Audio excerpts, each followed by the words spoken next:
Sud Radio, l'invité politique. Patrick Roger. Il est 8h17 sur Sud Radio. Mon invité politique. Alors là, c'est la première fois que ça m'arrive. Parce que j'ai un doute. Comment dois-je vous appeler ? Marion Maréchal ou Marion Maréchal Le Pen ? Je le dis parce que dans le livre que vous venez de sortir et qui s'appelle « Si tu te sens », je le montre en même temps à la caméra pour ceux qui nous regardent, « Si tu te sens Le Pen », vous revendiquez l'héritage Le Pen et de votre grand-père. Alors, comment je dois vous appeler ? Écoutez, les deux me vont, je suis fière de donc vous reprenez. Je suis fière de ces deux noms, même si mon nom civil est Marion Maréchal. Et pour préciser à nos auditeurs, en fait, cette phrase qui est le titre de mon livre, « Si tu te sens Le Pen », est la dernière phrase d'une lettre que m'avait écrit mon grand-père en 2012 pour m'enjoindre à m'engager en politique. Et ce que j'essaye d'expliquer tout au long de ce livre, en effet, je reparle de cet héritage familial et politique, en quoi je le perpétue, je le dépasse et je le réinterprète. Mais si tu te sens Le Pen, finalement, c'est pas tant un nom de famille qu'une attitude face aux événements. Non, mais vous l'aviez abandonné.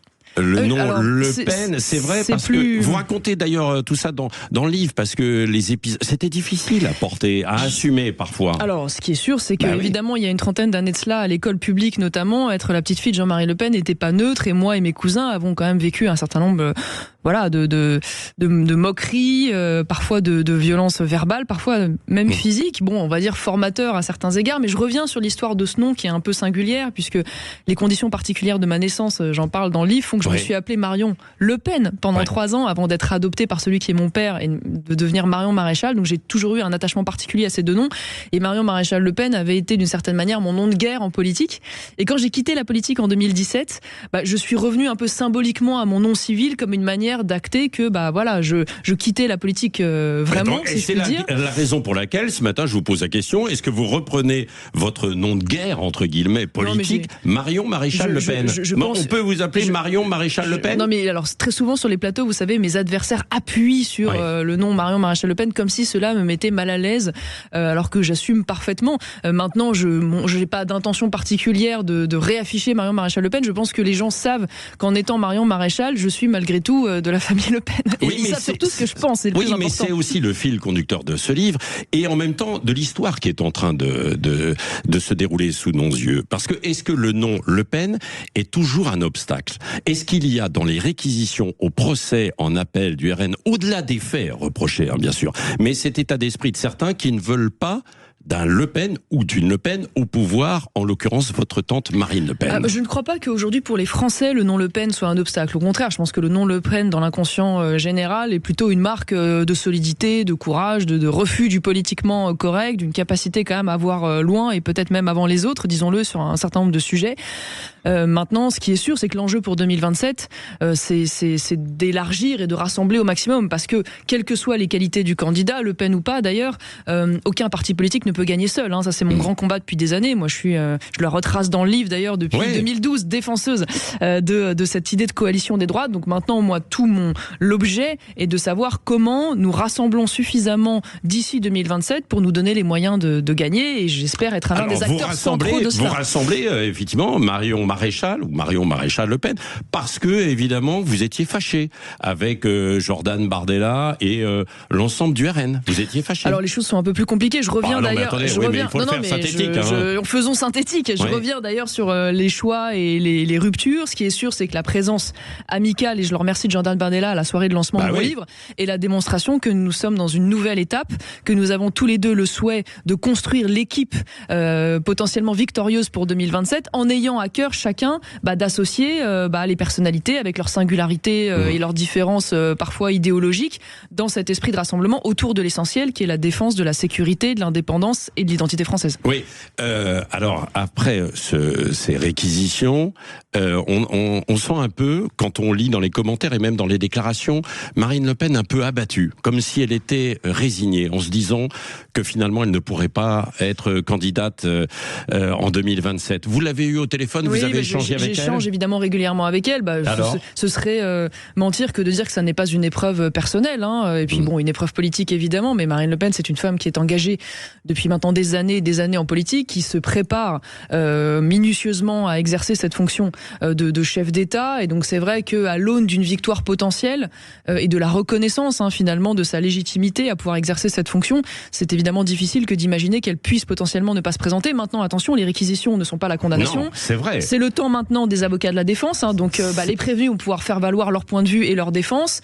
Et donc rien n'est encore écrit. Et moi, j'ai l'espoir qu'elle puisse évidemment se présenter, parce que je trouve que... mais vous voyez bien que les chances s'amenuisent progressivement, effectivement, pour elle, bien sûr. Je n'ai pas dit que c'était acquis, mais j'alerte quand même sur le fait que dans un moment où il y a une grande défiance des Français à l'égard de leur justice, je pense qu'il ne serait pas sain pour le bon fonctionnement démocratique que ce soit les juges qui décident de l'affiche présidentielle et que ce soit finalement les juges, aux Français. Mais eux, c'est à partir de faits aussi, non ? Oui, d'accord. Vous estimez que c'est un jugement avant tout, enfin un jugement qui n'est pas, mais un réquisitoire politique. Je pense en tout cas que, on l'a vu d'ailleurs dans le jugement qui a été et les réquisitions qui ont été faites en première instance, il y a une tonalité dans les arguments qui ont été avancés qui parfois en effet relèvent de la politique. Le jugement de valeur notamment qui avait été fait par la juge sur le positionnement anti-européen par exemple de Marine Le Pen, le fait qu'on voit à chaque fois un trio s'entendre pour aboutir à ce que les gens de droite soient quand même bien souvent plus persécutés judiciairement que les gens de gauche, parce que je rappelle, je sais pas, il y a eu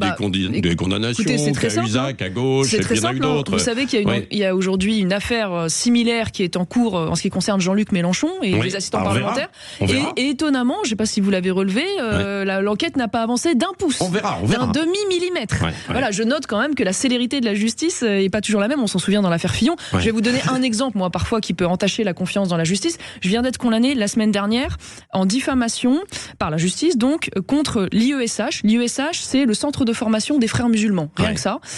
Donc j'ai été condamné pour avoir dit que des islamistes étaient des islamistes, et si vous voulez, le comble est que ce fameux centre islamique a été entre-temps fermé par le gouvernement, en l'occurrence par Bruno Retailleau, précisément pour ses liens avec les frères musulmans et l'islamisme. Vous imaginez quand même le délire dans lequel on peut se trouver. On va pas commenter en fait cette affaire, mais c'était une parenthèse. Il y a de quoi être interpellé quand même. Elle a reçu un coup quand même, Marine Le Pen. Je vous l'ai dit, je pense que évidemment c'est difficile. Maintenant, vous connaissez un peu Marine Le Pen pour la fréquenter depuis longtemps. C'est quand même quelqu'un d'extrêmement pugnace, optimiste, battant. Oui, n'empêche qu'on prépare le plan B de plus en plus, Jordan Bardella. Et c'est d'ailleurs tout à l'honneur de Marine Le Pen de ne pas faire partie de ces catégories de chefs politiques qui font le vide autour d'eux et qui s'assurent surtout qu'aucune génération n'accède. Évidemment que la coalition au sens large se prépare potentiellement à ce que Jordan Bardella puisse être le candidat. Donc vous revenez à la maison, entre guillemets, au RN, c'est ça, tout en gardant quand même votre parti, Liberté. Je ne suis pas adhérente au Rassemblement National. J'ai mon propre mouvement, Identité Liberté. Je suis allié au Rassemblement National, qui lui-même est allié d'ailleurs à l'UDR d'Éric Ciotti. Et nous sommes une équipe avec chacun nos singularités. Qu'est-ce que vous voulez apporter au RN aujourd'hui? C'est le côté libéral qui manquait, parce que quand on regarde le RN, et Marine Le Pen le disait d'ailleurs, c'est ni de droite ni de gauche, ce qu'elle disait, ce que vous rappelez en fait dans votre livre. Tout à fait. Donc le RN, il est où alors justement? Dans ce livre qui est d'abord d'ailleurs un livre de vision et d'idées, vous l'avez compris, je défends en effet une certaine ligne que d'aucuns qualifieraient de identitaire, libéral, conservateur, et donc mon but c'est de faire en sorte que cette ligne, qui n'est pas tout à fait celle du RN, je l'assume parfaitement, soit représentée dans la coalition, pèse, compte, y compris d'ailleurs sur le programme de 2027, et peut-être demain, si nous avons la chance de remporter cette élection de 2027, dans l'exercice du pouvoir. Et Bardella est plutôt sur votre ligne? Pour l'instant, si vous voulez, on n'en est pas là pour une raison simple. On le sent à travers ses déclarations quand même. Ça n'est pas lui aujourd'hui le candidat. S'il est candidat, j'imagine qu'il imprimera sa marque sur un programme présidentiel, et à ce moment-là, évidemment, on verra la tonalité qu'il veut en donner. Moi, mon objectif, en tout cas, c'est de faire en sorte que cette vision que je défends depuis maintenant 15 ans pèse et compte et soit représentée sans sacrifier à ma liberté de ton et de justement, sur le budget, sur les retraites, on a vu que c'était pas forcément d'inspiration libérale, le RN, dans les décisions. Comment vous allez faire? Ce qui est vrai aussi, c'est qu'on a entendu beaucoup de caricatures, parfois un peu outrancières. Il n'y a pas que de la caricature. Le Rassemblement National n'est pas un parti libéral au sens strict, c'est pas non plus un parti socialiste, faut pas exagérer. J'ai entendu dire. Non, mais il y a parfois des arguments de Marine Le Pen qui sont de gauche. J'ai entendu dire que quasiment ils avaient un programme LFI, enfin le programme LFI, c'est 130 milliards d'euros d'augmentation, si vous voulez, de dépenses publiques. On est très loin de ça en ce qui concerne le Rassemblement national. Il y a quand même une ligne de conduite, même si moi j'ai pas été d'accord avec tous leurs choix et leurs propositions, mais une ligne de conduite consiste à dire qu'on baisse les impôts sur les entreprises et les classes moyennes, on baisse quand même globalement la dépense publique, et en cela évidemment je suis d'accord, même si moi je suis, vous l'avez noté, pour une réforme des retraites qui ne soit pas tout à fait celle qu'il propose, entre autres choses. Vous êtes plus proche d'ailleurs des LR. Est-ce que ça veut dire, tiens, que vous voulez rapprocher le RN des LR? Votre objectif, c'est ça, c'est l'union des droites, comme vous le dites, un bloc national. Vous pouvez être ce lien? Ce qui est sûr, c'est que l'une des missions que je souhaite exercer, et j'en parle en effet dans le livre, c'est d'être le trait d'union entre ce camp national et également les Républicains. Pourquoi pas d'ailleurs jusqu'à une partie d'Horizon? Je dis bien une partie d'Horizon, parce que je pense qu'il y a des gens au sein d'Horizon, et je parle pas d'Édouard Philippe, avec qui on peut faire des choses, comme par exemple Christelle Morancet, qui est aujourd'hui à la tête des Pays de la Loire et qui, typiquement sur les questions économiques... Vous pouvez élargir. Moi je pense, et d'ailleurs... Et c'est ce que vous allez vous employer à faire. Et ce trait d'union, je le pratique déjà au Parlement européen, puisque au Parlement européen, le groupe dans lequel je suis, qui est d'ailleurs celui de Giorgia Meloni également, en fait est un groupe qui travaille avec François-Xavier Bellamy des LR, avec Jordan Bardella du RN, et en travaillant ensemble, nous obtenons des résultats, nous construisons des majorités à droite, nous mettons en minorité la gauche, et grâce à cela, par exemple, nous sommes en train... Vous discutez avec Bruno Retailleau? Alors j'ai un certain nombre de contacts, pas avec lui directement pour être honnête, mais j'entretiens des relations avec un certain nombre de républicains, parce que je pense que quelle est la leçon... Des républicains qui sont toujours chez les républicains, qui discutent avec vous. Oui, et la leçon que j'espère pouvoir porter auprès d'eux, c'est celle du budget. C'est-à-dire qu'en fait, quand les LR font le choix de s'allier avec les macronistes, ça finit avec le renoncement, l'impuissance et la victoire de la gauche et des socialistes. Et donc tout l'enjeu d'ici 2027 est de convaincre ces républicains de dire en fait, si vous croyez en ce que vous disiez, si vous voulez défendre votre ligne, tournez-vous vers le camp national, changez votre stratégie d'alliance, parce que finalement, vous vous rendez compte que, in fine, vous êtes totalement cocu en ce qui concerne le budget. Et Marion Maréchal, alors, dans cette union, Sarah Knafo, c'est une adversaire ou une éventuelle partenaire? Écoutez, moi j'ai regardé ce que fait Sarah Knafo à Paris, et personne ne lui enlèvera d'ailleurs son dynamisme.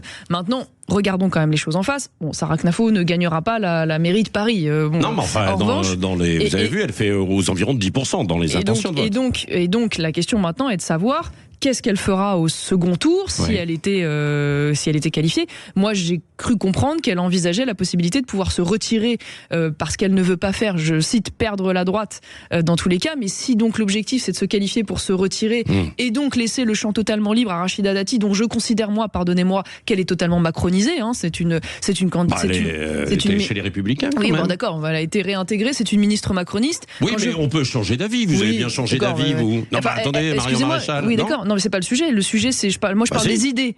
Qu'est-ce qu'elle fait ou de droite, ou plutôt qu'est-ce qu'elle ne fait pas aujourd'hui au ministère de la Culture? Je n'ai pas vu, pardonnez-moi, dans son exercice en tant que ministre de la Culture, une rupture avec la politique de gauche que nous voyons depuis des années. Il ne faut pas faire élire Rachida Dati non plus. Il faut faire élire la gauche. C'est pas ça. Moi, je pense que c'est pour ça que je soutiens d'ailleurs la candidature de Thierry Mariani, qui est le candidat du Rassemblement national et de la coalition. Parce que si Thierry Mariani se qualifie au second tour, c'est-à-dire passe la barre des 10%, j'ai l'assurance d'avoir des élus qui, eux, seront les empêcheurs de tourner en rond, qui forceront Rachida Dati, finalement, à conduire une politique de droite, parce qu'ils seront présents et qu'elle ne pourra pas faire sans eux. Oui, Marion Maréchal, un mot sur l'affaire Epstein. Après le grand déballage, qu'est-ce que vous attendez, vous? Est-ce qu'il faut une nouvelle enquête en France, une commission d'enquête parlementaire, comme le propose LFI?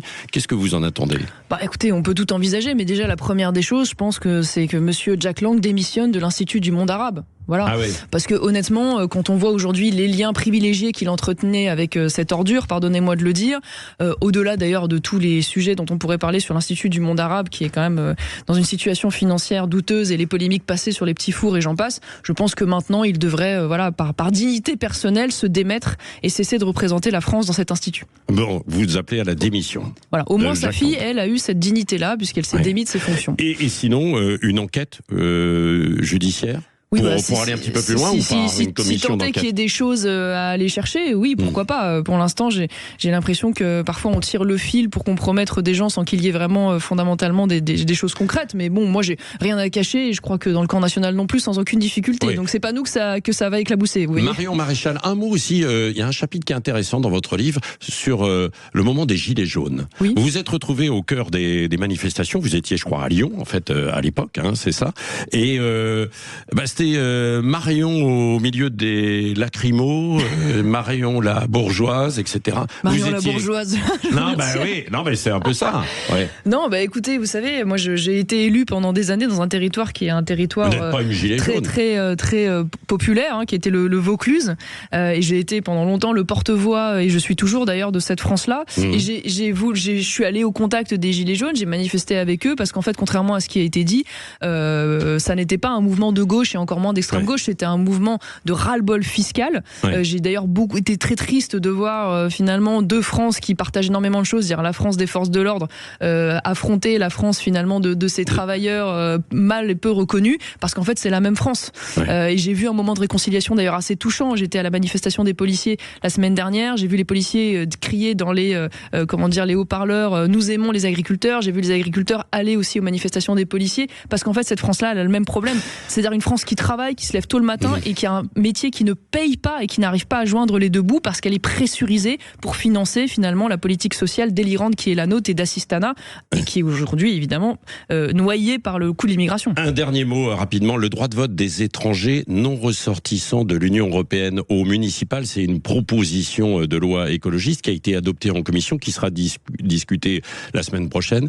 Qu'en pensez-vous ? J'y suis évidemment extrêmement hostile. Je sais que LFI et l'extrême gauche aujourd'hui capitalisent sur le vote clientéliste aujourd'hui de communautés extra-européennes, mais si c'est cela, évidemment, ce serait un drame. Moi, je suis même contre, je vais vous dire, le fait que nous puissions être ressortissants européens, étrangers et voter aux élections locales. Pour moi, la citoyenneté va avec la nationalité. Seuls les Français doivent pouvoir s'exprimer sur leurs élections en France. Merci Marion Maréchal ou Marion Maréchal Le Pen. Comme vous préférez, je vois que ça vous tient à cœur. Mais vous l'avez dit vous-même, vous aviez abandonné parce que vous repartiez dans le civil, vous revenez complètement à l'attaque politique, donc voilà. Une fois de plus, je pense que les gens me connaissent, Marion Maréchal, ils connaissent mes idées, ça les empêche pas de savoir qui je suis, d'où je viens et où je vais, je l'espère. Allez, nous commentons dans un instant, vous avez la parole, 0826 300 300, on revient sur cette interview, sur ce qui a été dit justement. Est-ce que vous pensez que les chances de Marine Le Pen d'être candidate à la présidentielle se sont amenuisées ? Et puis on reviendra sur l'affaire Epstein. Est-ce que vous voudriez une enquête judiciaire en France ?